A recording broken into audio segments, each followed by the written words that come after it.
예, 안녕하세요. 오늘은 디오니소스 송가 강의를 시작하겠습니다. 전체 강의 제목은 춤추는 니체와 광기의 노래라고 정해보았습니다. 그러니까 디오니소스 송가에서 핵심이 되는 이야기라면 디오니소스적인 어떤 광기에 대해서 우리가 이해를 해야 할 것 같아요. 예를 들어서 소크라테스 철학은 소크라테스는 언행일치를 주장했고 말한 대로 행동해야 한다고 했고 또 이데아가 좋다고 했고 현상계는 그림자라 그랬고 그러니까 이데아로 갈 때 슬퍼할 일도 아니고 이데아로 가는 것을 거부해야 할 일도 없고 그러니까 독배를 마셨고 그런데 우리 후손들은 이러한 소크라테스의 행동을 긍정적으로 바라봐요. 왜냐하면 소크라테스 이후 계속 이성이 이 세상을 지배하고 있고 오늘날에도 현대인은 이성적이다 하면은 굉장히 긍정적으로 받아들이기 때문에 그러니까 399년에 소크라테스가 독배를 마신 그 사건을 철학적 사건으로 우리는 칭송해 준다 이거예요. 그런데 반대로 비이성적인 행동을 우리는 철학적 사건으로 인정하기가 매우 힘들어져요. 왜? 이성이 지금까지 승자였기 때문에 승리를 꿰차고 있었기 때문에 이제 비이성의 이 논리를 우리는 어떻게 이해해야 할까? 이게 숙제가 되는 거예요. 니체는 평생을 광기의 세계를 동경하면서 살았어요. 철학을 하면서도 항상 광기, 반진이라고 하는 이 세계, 반진, 어떤 감각, 진은 감각을 얘기해요. 혹은 의미도 되고 어쨌거나 미친 감각, 미친 의미를 동경했단 말이에요. 그리고 이 철학자는 스스로 정말 미쳐버렸어요. 소크라테스처럼 자기 철학을 완성시켰는데 우리는 니체의 그 행동을 미친 짓이라고 폄하할 때가 많아요. 우리는 이성의 입장에 서갖고 저쪽은 잘못됐다고 손가락질 하는 거예요. 이성의 편에 서지 말고 좀 중립적인 위치라도 취해주면 어떨까? 우리가 디오니소스 송가를 읽어가면서 한번 도전해보는 입장이라고 할까요? 좀 니체를 좀 이해해보자 하는 거예요. 니체를 이해하는 데 있어서 제일 어려운 게 바로 이 광기의 세계예요. 제가 독일에 있을 때 제가 유학했던 곳이 바이로이트라는 곳인데 바이로이트가 어떤 도시냐 하면 바그너의 도시예요. 바그너 축제가 벌어지는 도시예요. 이 바이로이트 대학에서 연극학을 또 공부하게 되는데 이 연극학을 공부할 때 주로 공부했던 것은 바그너 음악극들이에요. 바그너의 음악극은 바로 이 광기의 음악이에요. 좋게 말하면 사랑의 세레나데 같은 사랑의 주제로 사랑의 이야기로 펼쳐지게 되는데 뭐가 사랑일까요? 바그너가 보여주는 사랑은 이성적 사랑이 아니에요. 진짜 사랑은 미쳐야 사랑이에요. 베이컨의 학문의 진보라는 책을 읽다 보면은 정말 멋진 문장이 나오는데 뭐냐 하면 사랑에 빠져도 지혜로운 사람은 아무도 없다. 사랑에 빠져도 지혜로울 수 있는 사람은 아무도 없다. 저는 그 글을 읽으면서 위로를 받았어요. 미치는 것도 이유가 있을 거고 그것을 우리가 이해할까? 우리가 바그너 음악을 들을 때 이해가 잘 안 되는 이유는 계속 이성의 편에서 음악을 듣기 때문이에요. 예를 들어서 달이 있는데 달 정면만 보고 달 뒷면은 우리가 보지 못해요. 진정한 사랑, 그것도 마치 신에 대한 어떤 고민처럼 내가 살아생전에 정말 진정한 사랑을 한번 해보았을까? 아니면 내가 정말 신을 사랑해 보았을까? 진정한 사랑에 한번 빠져보았을까? 등등 이러한 형이상학적인 질문들.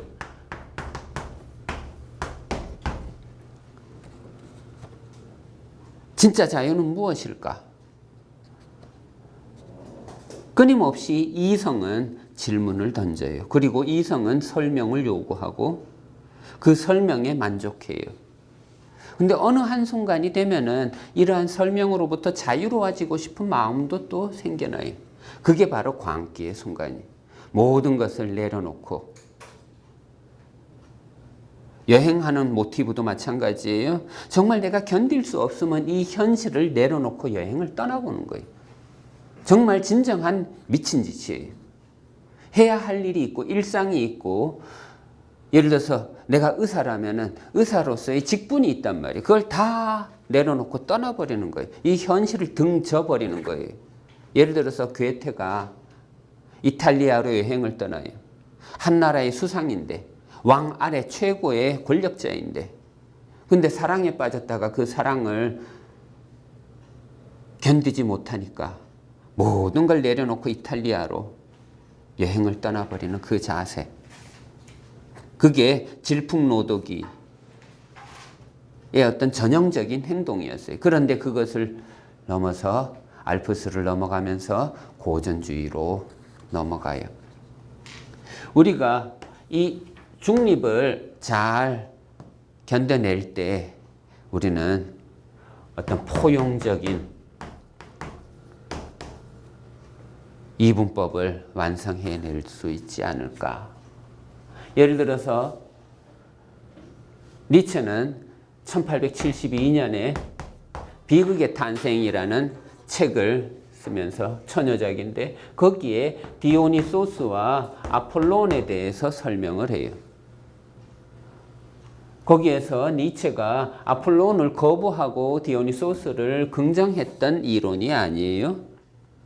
아폴론은 빛의 신이었고 디오니소스는 술의 신이었는데 이 둘이 똑같은 힘으로 균형과 조화를 이루어 줄 때, 이 두 개의 신, 성이 서로 짝짓기를 해줄 때 예술은, 진정한 예술은 탄생한다라고 얘기했어요. 그런데 소크라테스 이후 모든 옳음은 혹은 도덕적인 것은 이성적이라는 것으로 틀에 박힌 소리를 하게 되었기 때문에 니체는 거기서 이런 소리를 해요. 이렇게 소크라테스에 의해서, 이성에 의해서 주장되고 있는 이 아폴론은 진짜 아폴론이 아니다. 왜냐하면 진짜 아폴론이라면 디오니소스와 함께 있어야 되는데 디오니소스 없이 있을 수 있는 아폴론은 가짜다라는 주장을 하게 돼요. 아폴론, 문학의 신이에요. 리라를 들고 있는 아폴론이었어요. 아폴론도 문학의 신이에요. 그런데 아폴론의 문학적 이념은 뭐냐 하면은 대표적으로 오르페우스를 떠올리면 돼요. 오르페우스가 노래를 불렀어요. 그것도 비가를 잘 불렀어요. 비극적인 노래를 잘 불렀어요. 삼라만상을 다 눈물 나게 하는 슬픈 노래를 잘 불렀어요. 그는 그의 연인 에우리디케를 생각하면서 노래를 불렀어요. 또 아폴론은 신탁이 내려지는 곳이었어요.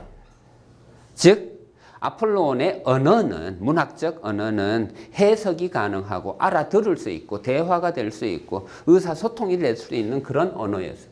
아폴론의 언어는. 여기까지는 이해가 됐죠? 그러면 디오니소스도 지금 우리가 도전해야 할 것이 바로 찬가, 찬송가 등등을 불러내는 어떤 의미에서 문학적 신인데, 디오니소스의 언어는 광기의 언어라고 말을 해요. 광기의 언어는 아폴론의 언어와 같이 이렇게 해석될 수 있고 남을 칭송하고 하는 게 아니기 때문에 이제 골치 아파져요. 디오니소스의 송가는 누구를 칭송하는 것이 아니라 자기 자신에게 푹 빠져 있어요. 무엇을 보아도 시선은 어디로 들어가냐 하면은 심연 속으로 들어가요. 심연. 압그룬트라고 말을 해요. 압그룬트.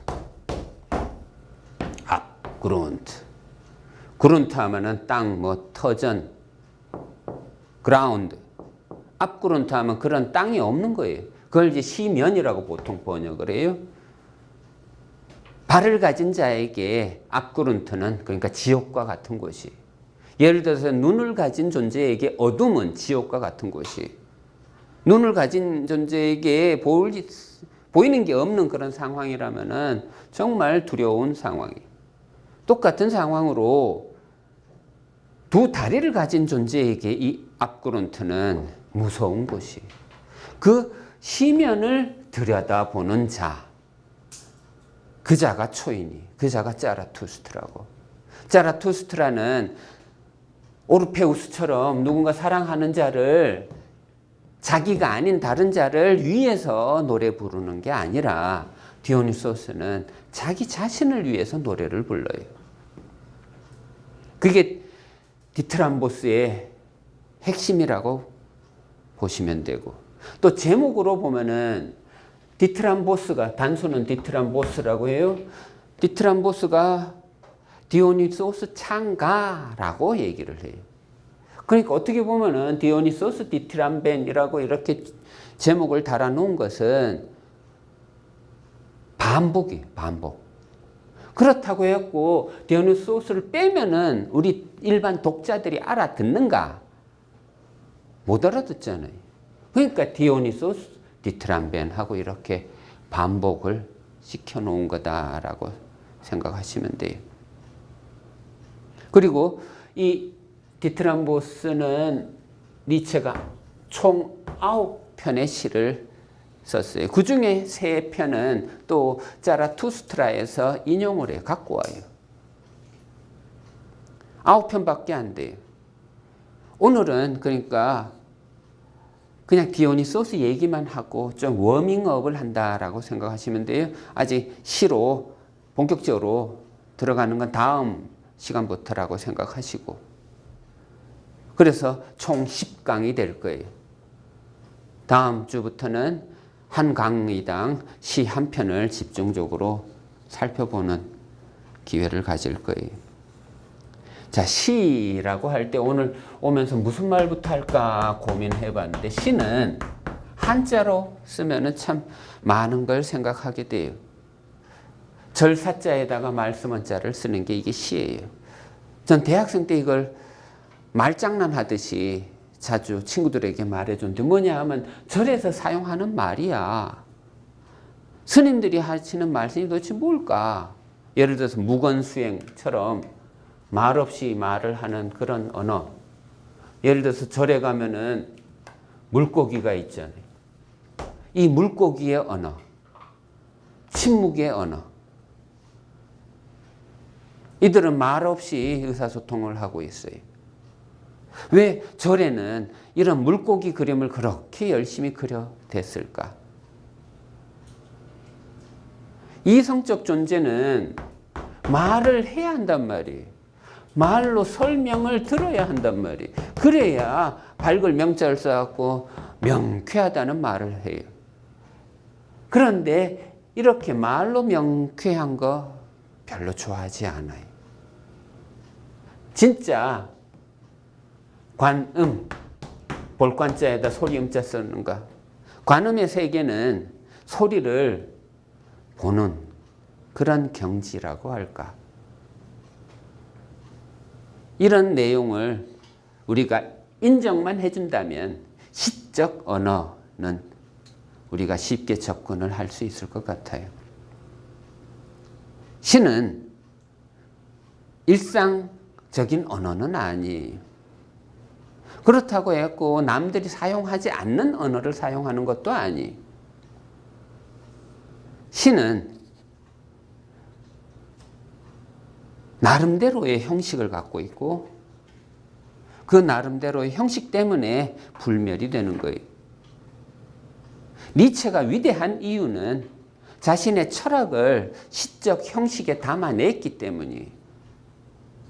이런 능력을 가진 철학자 많지 않아요. 스스로가 신이 되고 스스로가 디오니소스가 되어서 자기 자신에 대해서 노래를 부를 수 있는 철학자는 많지 않아요. 대부분의 철학자는 남 얘기하다 끝나요.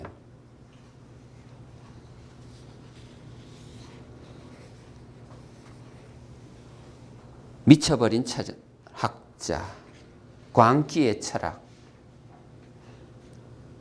우리가 한 학기 동안 도전해야 할 대목이라고 보시면 되고, 여기 이제 10강까지 제목들을 쭉 적어 놓았는데 2강서부터는 전부 다 그 시의 제목이라고 보시면 돼요. 그러니까 바보가 뭔지 시인이 뭔지. 예를 들어서 광대, 광대가 누군지 등등. 또 사막의 딸들 틈에서, 사막은 니체 철학에서 자주 삶의 현장으로 등장해요. 여기서 살아남아야 돼. 황야예요. 삭막해요. 모두가 여기서 죽이려고 할 거예요. 생명의 위기를 느끼는 곳이에요.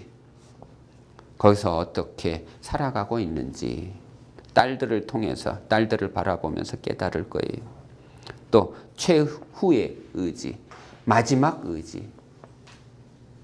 예를 들어서 우리가 죽을 때 단말마의 고통을 겪게 될 거예요. 저는 절에 갈 때마다 항상 그 사천왕 문을 통과할 때마다 그걸 생각하게 되는데, 내가 죽을 때 바로 이런 문을 내가 통과하게 될 거야. 정말 무시무시한 4명이 눈을 부라리면서 나에게 위협을 해올 거야. 얼마나 아플까? 얼마나 고통스러울까? 하지만 그 사천왕 문을 통과할 때 극락이 펼쳐질 거야. 라고 저는 확신하고 있어요. 그 단말마의 고통을 외면하거나 등지거나 도망가면은 나는 절 안으로 들어갈 수가 없어요. 정멸보궁이라는 그곳으로 들어가고 싶다면 그 사천왕 문을 반드시 통과해야 돼. 이러한 마지막 의지, 내 마지막에 갖고 있는 의지. 지금 여러분들은 아직은 최후의 의지를 발동시키고 있지는 않아요. 이제 숨이 끊겨질 때 정말 마지막이구나. 이동용 너의 인생은 이제 여기까지구나 라고 할 때 우리는 무릎을 꿇을 것인가, 아니면 초인의 정신을 또다시 발동시켜서 어서 오너라 아침이여, 뭐 위대한 정오여 어서 오라, 혹은 돈키호테처럼 자 여행을 떠나자 갑옷을 갖고 오라 산초야 하면서 외치다가 죽어갈 것인지. 정말 무시무시한 시가 될 거예요. 또 육식조들 사이에서 오늘 아침까지 이것을 갈등을 했어요. 이 제목은 라우포겔이란 단어인데, 라우포겔. 포겔은 새라는 뜻이고 라우벤 하면 이건 약탈하다예요. 그래서 라우티어라는 말이 있는데, 라우티어. 티어 하면 또 동물이, 라우티어 하면 이건 야수라고 보통 번역을 해요. 그래서 라우포겔을 어떻게 번역할까? 사전에는 육식조라고 나와요. 아, 이거 한자어로 이게 계속 갈등을 했어요. 근데 니체의 책을 읽으면은 라우티어라는 말보다 더 자주 쓰이는 말이 있어요. 아들러라는 거. 독수리라는 이 새. 부리는 날카롭고 발톱도 날카롭고 그래서 독수리들 사이에서라고 의역을 했다가 이 원고를 넘기기 바로 직전에 내 마음대로 그래서는 안 되겠지. 또다시 60조로 옮겨 놓았어요. 그것에 대해서는 5강 들어갈 때 또 자세하게 말씀드리고 그 다음에 횃불 신호. 요즘 또 낚시가 유행을 하고 있는데 횃불이 이렇게 타고 있으면은 이 불이 막 춤을 출 거 아니에요. 그죠? 그런데 여기에 한번 탁 꺾이는 그거를 시인이 탁 포착을 해내요. 불이 한번 탁 꺾이는 거예요. 낚시질 하는 거예요. 저 천국을 한번 낚시질 해보는 거예요. 내세를 한번 낚시질 해보는 거예요. 또 해는 지는데 몰락을 얘기하죠. 계속 일출과 일모를 반복하다가 이제 마지막 일모를 경험하고 있어요. 또 아리아드네의 탄식. 우리가 죽어갈 때 슬퍼하잖아요. 탄생, 출생은 박수 쳐주면서 죽음의 현장에서는 슬퍼해요. 눈물을 흘리고. 그때 웃거나 춤을 추면은 몰상식한 행동으로 생각할 거예요. 아리아드네도 마찬가지 슬퍼해요. 아리아드네가 누구냐 하면은 디오니소스의 부인이에요. 디오니소스의 부인인데 자기 부인한테 자기 마누라한테 디오니소스는 뭔가 위대한 가르침을 줘요. 슬퍼하지 말라고. 그 내용을 우리가 또 공부하게 될 거고 명성과 영원. 글을 쓰다 보면은 욕심이 생겨요. 고전을 한번 써보고 싶은 거. 10년, 20년이 지나도 독자들 손에 들려질 수 있는 책을 써보는 게 제 꿈이에요. 니체도 불멸이 되기 위해서 여러 번 죽어야 한다는 말을 이 사람을 보라에 적어 놓았어요. 산다는 것과 죽는다는 것 도대체 뭘 얘기하는 건지. 그 다음에 10강에 들어가서 가난과 부유함, 누가 진짜 부자인지 그런 걸 고민하게 될 겁니다. 이제 제1강 들어갈게요. 비극의 비밀과 디오니소스의 수수께끼라고 제목을 달았고, 비극을 트라고디에, 이건 독일어고, 트라고디아 하면 이건 그리스어예요.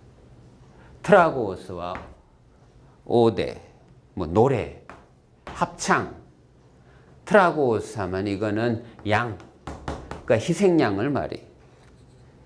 희생양을 제사 지낼 때, 바칠 때 부르는 노래. 그게 비극이라고 번역을 해요. 그리스 비극을 공부할 때 제일 힘든 게 뭐냐 하면, 인식하기 힘든 게 뭐냐 하면, 깨닫기 힘든 게 뭐냐 하면은 비극이 축제라는 이 사실이. 어떻게 비극이 축제가 되지? 우리는 축제하면 희극을 더 많이 생각할 거예요. 웃고 즐기고 술 마시고. 디오니소스 축제는 이쪽이 더 나을 것 같아. 더 잘 어울릴 것 같아.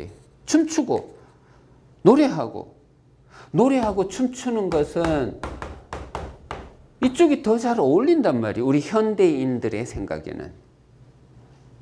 근데 고대인들은 노래하고 춤추고 축제를 벌린다 할 때는 이것으로 연결시켰다는 게, 그게 인식하기가 힘들어요. 왜? 왜 그게 가능했지? 어째서? 왜 울면서 눈물을 흘리면서 고통을 느끼는 그 이야기로 축제가 가능했지? 왜 디오니소스 축제는 비극 경연대회를 펼쳤지? 아고온이라고 하는 비극 경연대회예요. 아고온을 펼쳤어요. 비극 경연 대회를 펼쳤어요. 1등 하고 싶었겠죠. 비극이 전성기를 맞이할 때가 바로 페리클레스 시대인데, 페리클레스가 490년에서 429년인가? 예, 사망해요. 이 독재자가 집권하던 시기에 황금기가 도래요. 황금기. 고대 아테네의 황금기라고 말을 해요. 그는 민주주의의 아버지라고 말을 해요. 민주주의의 아버지. 아테네 민주주의를 일궈낸 정치가예요. 독재자예요. 우리는 독재자 하면은 굉장히 부정적인 의미로 사용하는데, 페리클레스는 독재자였지만 그런 부정적인 독재자가 아니었어요. 민주주의에 의해서 투표에서 죽을 때까지 독재자로 재선임을 받았던 정말 위대한 독재자예요. 이 민주주의 시대에 비극 문화가 절정기에 도달해요. 요것도 우리가 풀어야 할 숙제예요. 왜 민주주의 시대 때 희극이 아니라 비극이 이렇게 최고의 전성기를 구가하게 될까? 비극. 슬픈 이야기로만 알고 있는 그거. 인류 최초의 비극을 연구했던 사람이라면 바로 아리스토텔레스가 있어요. 아리스토텔레스. 그의 포이에티카 335년에 발표하는 이 책. 이 책과 함께 아테네로 다시 복귀를 해요. 하지만 복귀할 때 자기 스승의 학교 플라톤의 아카데미에 들어가지 않아요. 아카데미. 플라톤이 죽을 때 이 학교의 교장 자리를 자기한테 주지 않았기 때문에 아테네를 떠나서 마케도니아가 알렉산더를 키우고, 알렉산더가 권좌에 올랐을 때 공격에 대한 어떤 명령권은 주지 않았겠지만 많은 영향력을 주었을 거예요. 테베와 아테네 연합군을 깨버리고, 그리고 알렉산더는 아리스토텔레스에게 아테네의 어떤 집권을 책임지게 하고 자기는 동방 원정을 떠나가요. 그때 들어올 때 갖고 왔던 책이에요. 저 개인적으로는 이 시학은 엄청난 책이었다고 판단해요. 플라톤의 국가론은 거의 완벽한 수준으로 남아있지만 시학은 많은 부분, 상당 부분 잃어버렸어요.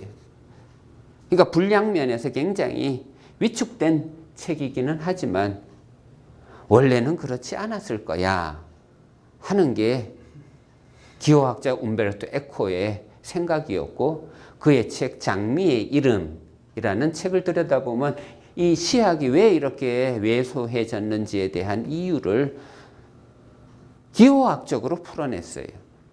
아, 이래서 이렇게 사라졌을 거야. 이래서 도서관에서 불태워짐을 당했을 거야. 그렇게 해석을 하는 거예요. 인류 최초의 비극에 대한 연구 서적이. 이 시학을 읽어보시고 그 다음에 1872년 1870 비극의 탄생, 비극의 탄생, 니체의 책, 이 책을 읽어보시면은 비극에 대한 연구, 제가 알고 있기로는 비극에 대한 연구가 인류 역사상 쭉 관통해서 살펴보건대 이 두 권만큼 위대한 책은 없어요. 비극을 알고 싶다면 이 두 권의 책은 반드시 읽으셔야 돼요. 도대체 비극이 뭔지. 이게 해석이 돼야 이제 디오니소스로 넘어갈 수 있을 거란 말이에요. 저는 동양사상으로 연결해 보고 싶어요. 예를 들어서 아스케제라는 말이 있어요. 아스케제. 금욕고행이라고 번역을 해요. 즉 하고 싶은 것을 금지시키고 힘든 일을 행한다. 자발적으로. 예를 들어서 비극은 트라게디에는 슬픈 이야기로, 즉 고통으로, 혹은 아리스토텔레스의 이론으로 하면 엘레오스와 포보스로 일관하는 이야기. 연민이라고 하고 아이고 불쌍해 하는 마음을 불러일으키고, 포보스 공포, 고통의 이야기. 이것을 고행을 잘 하면은, 아스케즈를 잘 하면은 깨달음의 경지로 간다. 그것이 힌두교와 불교의 공통된 이론이에요. 마찬가지로 엘레우스와 포보스를 잘 견뎌내면은, 아리스토텔레스는 뭐라고 설명하냐 하면은 카타르시스로 나아간다 이거예요. 카타르시스가 뭐냐? 의학 용어예요. 아리스토텔레스의 아버지가 즉 의사였는데, 아버지가 사용했던 말을 철학적 용어로 활용을 해요. 카타르시스가 뭐냐? 배설이란 뜻이에요. 배설. 똥누다예요. 똥누다. 즉 아리스토텔레스의 철학으로 하면은 이 고통이 뭐냐 하면 고통이 고통이다라는 이러한 논리가 형성돼 버려요. 고통을 부정적으로 바라보는 거예요. 그런데 동양사상과 연결하다 보면 고통이 그렇게 부정적인 것은 아니에요. 보는 시각에 따라 굉장히 유용할 수도 있어요. 왜? 고통을 잘 견뎌야 깨달음으로 나아갈 테니까. 바로 이러한 논리로 또 이해할 수 있는 게 바로 사바세계라는 거예요. 사파 하면 산스크리트어로 범어로 뭔 뜻이냐 하면 참고 견딘다라는 뜻이에요. 사바세계는 참고 견디는 세계. 이 사바세계는 우리에게 주어진 기회예요. 어떤 기회냐 하면은 사바세계는 깨달음으로 나아갈 수 있는 기회의 세계예요. 이 사바세계를 잘 견뎌내야 돼요. 견뎌내야 할 세계를 견뎌내지 못한다면 성불할 수가 없어요. 고통을 어떻게 다룰 것인가? 비극이 있는 곳에 고통이 있을 거고, 그 고통이 있는 곳에 기회가 있을 거예요. 어떤 기회? 깨달을 기회가 있을 거예요. 깨닫고 싶으세요? 그러면 자기가 하고 싶은 건 제발 금지시키고 힘들다고 하는 것을 찾아서, 자발적으로 찾아서 힘든 일만 골라서 하세요. 비극을 봐야 하는 이유가 바로 여기에 있어요.